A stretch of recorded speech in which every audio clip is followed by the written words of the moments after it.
Howdy, friend. Sam Houston here, hoping you're living in high cotton. And if you're lucky enough to be in Texas, I know you're most of the way there. Now enjoy your daily dose of Texas history and Texas pride. Howdy, friend. Welcome back to your Texas History Roundup for August 23rd. In 1856, the first gas company in Texas, the Galveston Gas Company, was incorporated. Its charter permitted it to lay pipes under the streets to convey natural gas and to construct a generating plant away from Galveston to ensure safety. Shortly thereafter, the first natural gas lights illuminated the city streets. In 1869, the court in the so-called Stockade case in Marion County found 3 persons guilty of murder and 4 others guilty of lesser charges. The case had begun in 1868 when George W. Smith, a white businessman and spokesman for local blacks, was shot at by 4 men. After shooting and injuring 2 of the attackers, Smith and 4 blacks were taken into custody by civilian authorities, one of which had shot at him. A mob attacked the jail and killed Smith and took the 4 black men into the woods, where 2 were killed and 2 escaped. By April 1869, about 36 men had been arrested and 24 brought to trial. One of the defense attorneys, Hinche P. Maybury, was implicated and fled to Canada. 3 of those sentenced were later pardoned by President Ulysses S. Grant.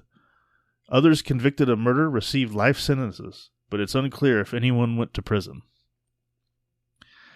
In 1916, the American Petroleum Company brought in the first major offshore oil well in Texas on Goose Bay in southeast Harris County, a 10,000 barrel per day gusher producing from a depth of about 2,000 feet. The field, which was both on land and offshore, reached a peak annual production of 8.9 million barrels in 1918, and lifetime production has exceeded 140 million barrels. In 1917, the Houston riot of 1917 erupted when policemen arrested a black soldier for interfering with the arrest of a black woman. When Corporal Charles Baltimore and other black military policemen at Camp Logan came to inquire, Baltimore was assaulted and arrested and rumored to have been killed. A group of black soldiers marched on Houston. A riot ensues, 16 whites were killed, and 11 were wounded, and 4 blacks died. Order was restored the next day, and in the subsequent military tribunals, 110 black soldiers were found guilty, with 19 hanged and 63 given life sentences. 2 white officers faced court-martial but were released.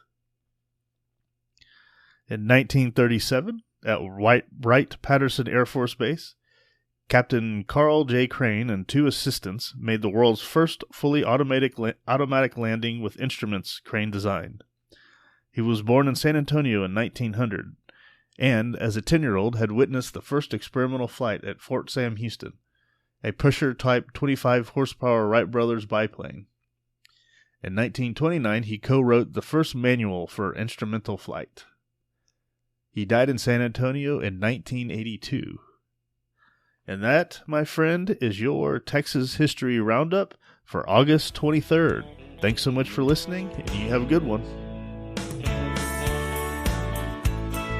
Well, there you have it. If you like our podcast, check us out at feedbandit.com. There you'll find awesome Texas First outdoors gear and apparel. Your purchase helps support the Bandits and keeps this podcast on the air, fighting for you and for Texas. Remember, preserve the tradition, protect the legacy. Until next time.